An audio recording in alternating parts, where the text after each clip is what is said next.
Thank you. How you guys doing? Yeah, I know. I look like a tall version of that little dude from Game of Thrones. Yeah. I gotta say that one right away, because if I don't want to be well, it's a real problem for me. I don't like when people say that. That's like me. Because here's the thing. I understand Peter Dinklage is good looking for his height. When you stretch that out and look at me, that's like going up to someone saying, hey, you'd be hot if you're 3 feet shorter. I don't love that. I'll tell you what I do love. It's kind of a weird time of year for me because I'm a big sports fan. Football is my favorite sport.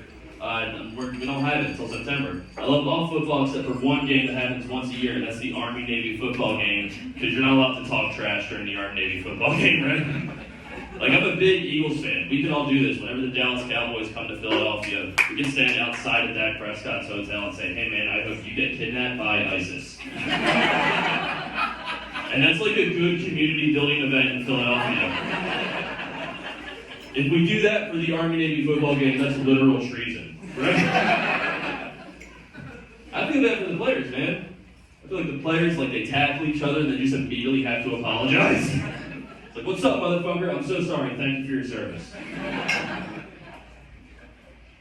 I'm not good at fantasy football, though. All my friends follow a bunch of, like, very sophisticated sports reporters, and I can't do that. There's one guy you follow who I think he has great sports commentary online, and that's O.J. Simpson on Twitter. I don't know if you guys follow him, but you should right after the show.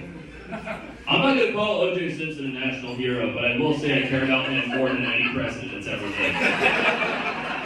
He might be my favorite person to ever exist. He allegedly did a bad thing. Allegedly. But I love him. He just put it right. He just takes videos and he talks football. He starts every video off. He takes a video this close to his face. He goes, hello, Twitter world, it's yours truly. And that sentence haunts me. Dude, I wake up at 3 a.m. every Saturday and just the voice in my head here, hello, Twitter world. I'm like, oh no, the juice is loose. He name drops real players. They definitely don't want that, right? Like right after the Super Bowl when the Bengals lost, he filmed a video of himself and was like, Joe Burrow, I'm sorry you didn't win the Super Bowl this year. You killed it. And I was like, that's interesting phrasing for you to use. Sorry. I mostly follow him because I wanted to talk about it. We don't know what it is, right? He came close one time. One time he filmed a video of himself watching the presidential debate a couple years ago. And he said, hello, Twitter world, I think everyone should go vote. I can't vote. I did a thing. I was just like, what'd you do, OJ? It's been a weird year for me. I'm 31 and I just learned in January that I'm white trash. That's weird. I learned I'm white trash because I got divorced before my parents did. Like, I remember they sat me down and they were like, Dan, this isn't your fault. And I was like, I know, but you stole the idea from me. Yeah? One of my friends was asking me, she was trying to comfort me, she was asking me, like, Dan, what if your parents become polyamorous? And I was like, I'm never letting them learn what that word means. God, we don't know what polyamorous is, right? It's when atheists pretend they're Mormons for like 5 minutes. Yeah.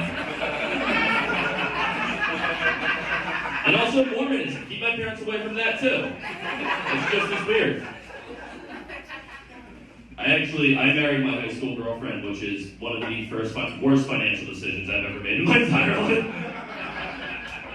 I got married, this is a fun fact, I got married in the same place where former Eagles quarterback Carson Wentz got married. It's this place in Bucks County, Pennsylvania called the Lake House Inn. There's this gorgeous honeymoon suite where the couple spends their first night together, and I threw up everywhere in that room.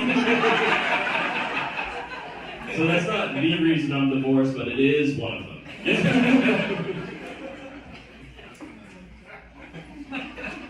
It was strange dating after I got divorced because I'd only had sex with one person from the time I was 18 to 25. A lot happened sexually in that time period. Like, I remember the first time after I got divorced, I went home with a young lady. She asked me to choke her during sex. That's the scariest thing anyone's ever asked me to do.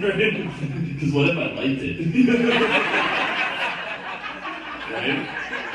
What if I just got too good at choking women? Right? I don't want to be that guy. Turns out I'm not, because when you're having sex with someone and choking them, you're not supposed to cry and tell them you love them.